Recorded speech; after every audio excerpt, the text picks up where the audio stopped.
Alright, it's that time again. It's time to...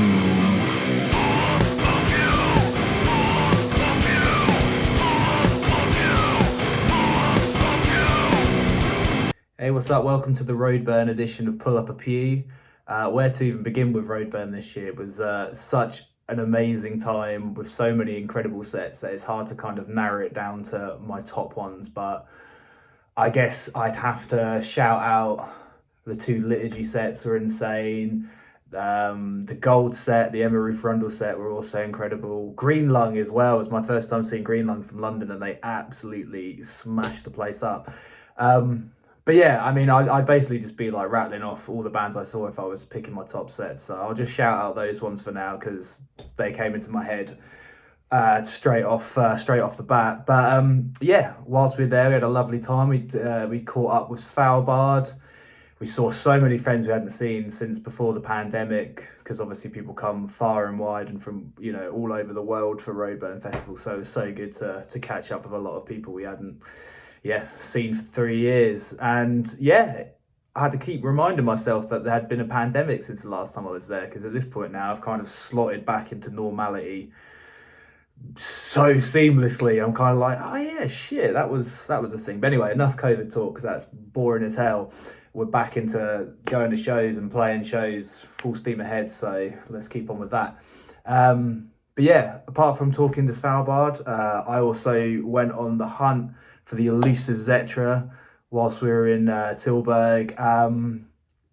I guess rather than explain about it, I'll just show it to you. So here I am on the hunt for Zetra in Tilburg. Enjoy. I'm here at Roadburn Festival 2022 in Tilburg, and I'm on the hunt for Zetra. I had no clues to go on other than I knew that Zetra would be performing at this year's Roadburn Festival. I knew I'd have to search high and low to find them. I took to the streets, listening out for the rattling of chains or for the sign of any ravens. I searched endlessly, but to no avail, despite my best efforts. The time had come for the elusive duo to hit the stage, so I headed over to O13 to bear witness to their performance. I found myself entranced by their show. I was truly under their spell. Now more than ever, I knew I had to find them. A helpful local gave me a tip-off. They mentioned that the band had been seen making a quick getaway after their set. I saw them enter a lift. I took the stairs, but was a step behind. I thought I'd caught them, but made it only in time to see them leaving without even paying for parking. I was distraught, but then, it seems in their hurry to leave, they left a calling card. I know that the story won't end here.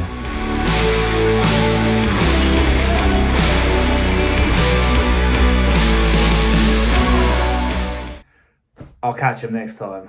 I mean, ETS has got some shows coming up with Zetra this coming week, so I mean, we're going to be in the same building. Surely I must be able to pin them down, but I don't know. Those guys move in mysterious ways. As I mentioned earlier, we had time to catch up with the lovely Svalbard as well, so enough from me. Please enjoy my interview with Svalbard. What is up? I'm here with the mighty Svalbard at Roadburn Festival, or more accurately, a car park right next to Roadburn Festival. As you can hear the ongoing traffic in the background. How you doing? Good. Yeah, you enjoy your set? Brilliant, yeah, it was amazing. Fuck yeah. Like, how has it been playing tracks from When I Die Will I Get Better, like, since the album's come out? Because you guys have been non-stop touring since the pandemic sort of eased off a bit. Was it incredible finally getting to play the tracks live, like for the first time, having to wait pretty much a year, I guess, before? It felt like, you know, when you start a band and you rehearse for like a year before you even do a show, it kind of felt like that again. Yeah. It felt like sitting on all these eggs and finally hatching them. Like, you're like, oh shit, like I haven't done this in ages, do I still remember how to do it? Yeah, definitely. Also, I realised coming back to it that the guitar stuff on When I Die Will I Get Better is a lot harder. I really pushed myself with that, and then coming to play it live, it's like, whoa, bit challenging. Yeah, no, I know that feeling all too well. It's like, why do I hate myself so much? Why have I done this? And what was the first show back? Was it Bloodstar? Oh, fucking hell. I mean, talk about being like thrown in it. And Matt's first ever show. Yeah. First ever show. Would you like to talk about how that was for you? I mean, it's been, without trying to sound too corny, it's been kind of an honour playing these songs because I was a fan of that album and the band especially, but that album definitely. And then now playing it live, it's been amazing and kind of an honour. So Bloodstock would be the first one as well, was it? Yeah. Was there like a moment where you're like, the actual fuck is this? Like, I was happening? waiting to be nervous, and even up to the day I was like waiting for it to happen, and it just kind of didn't. And then when got on stage and the intro music was playing, and I was like, I feel okay, this is weird. Yeah. And then first note, and my knees started doing that, and I was just like, I'm doing the jitterbug in front of all these thousands of metalheads. But it was amazing. It just kind of feels like a weird dream now. But it was incredible. It's like that movie Rockstar with Mark Wahlberg. I used to have posters of these guys on my wall, and now I'm one of them. I absolutely adore that movie. I mean, the songs in it are fucking incredible. Stand up and shout.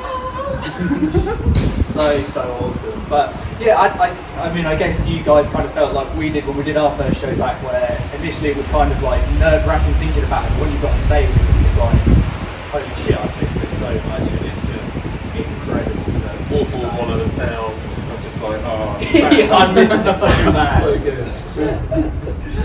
Absolutely incredible. And Asuna, you mentioned earlier this is your first show back in the Netherlands in 3 years. But is this not in like your actual first show back like anywhere outside of the UK? Or have you got? Yeah, so it's the first show crazy. back in the mainland. Yeah. It's so good to be back. Yeah, no, I bet. Like, was it kind of nerve-wracking coming over, since like you guys are kind of the guinea pigs for us, other bands who've not been over post-Brexit? So, did you encounter any issues or None at all. Really? Literally nothing. Or you're going to get it all on the way back? I don't care on the way back, will they? I'm printing out COVID passes, the sworn statements from France. Yeah. Hid the merch in the back of the van with the Swiss pack. FBI, stay right where you are. Didn't get scanned, didn't get asked anything, straight through. Sick. Oh, that's good to hear. I mean, that's kind of what I was thinking. It's like you hear all this talk about like, you've got to have your card, like sorted and good to go, your COVID passports, and as I imagine it's the case of we can't go. On the topic of being outside of the UK, like what have you missed most outside of like the music aspect of being like on the mainland? Like, I want to talk mainly service stations and your favourite snacks. No vegan options in France. France there's absolutely nothing. But before you were vegan, you were a big fan of those like weird little sausage things. And the horse balls, yeah. What they do is they put a black hole inside the horse, which is into a ball, and then they stick it in one of those little That's how they do it. Liam convinced me that they were actual horse balls for years, and now I realise it's just a pork-based snack. Miscellaneous pork-based snack. Yeah, exactly. Mostly just snouts and entrails.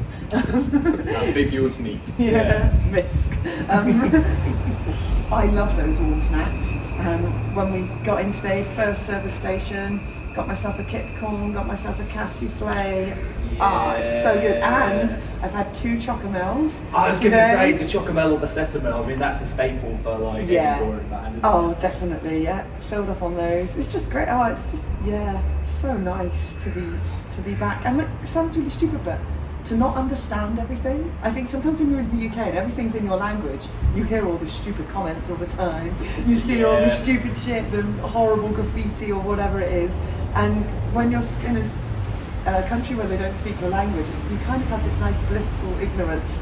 You kind of sort of just walking about in your own little world. You can just assume everything's great and nice, and everything everyone's saying is lovely. Yeah, everyone's just being like really kind to each other. Like, to like a couple of guys brawling on the floor. You've got something in your eye. Let me help you. But yeah, so this is your second time back at Roadburn. It is your second time, right? Yeah, you haven't played the third time like that. Cool. And for you, like, how do you feel about Roadburn in general? Like, is it a special and unique festival to play compared to like all of the other festivals? So definitely, I think Roadburn's is almost like too cool for us. Like you get here and you're like, wow, everything's so unique, it's so special. We've got these curated sets and like so much special stuff that you're only going to see here. Yeah. And then we rock up with our like, ragtag bunch of black metal and whatnot and D-beat and stuff.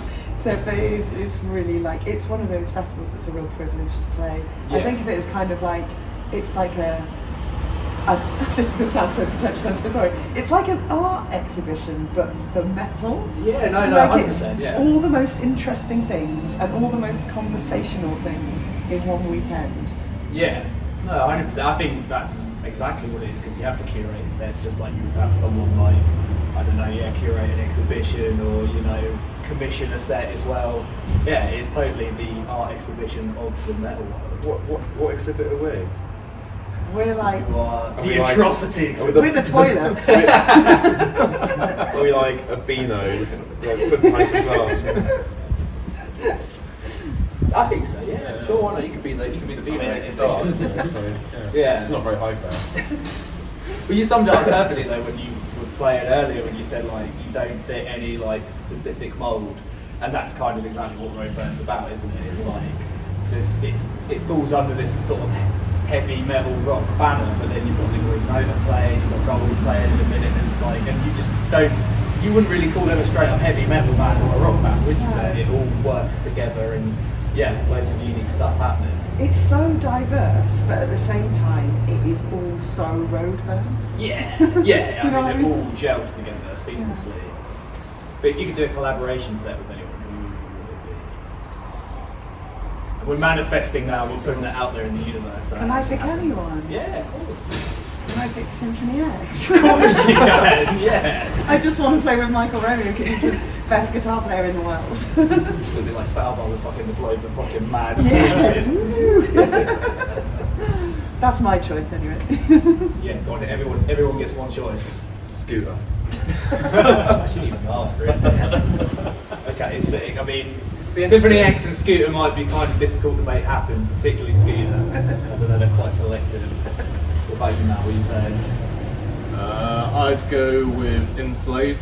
Nice. And I've also been seeing the big band stuff they've been doing recently, and it all, like, the way they tie a whole other band into theirs is, it was pretty amazing to watch.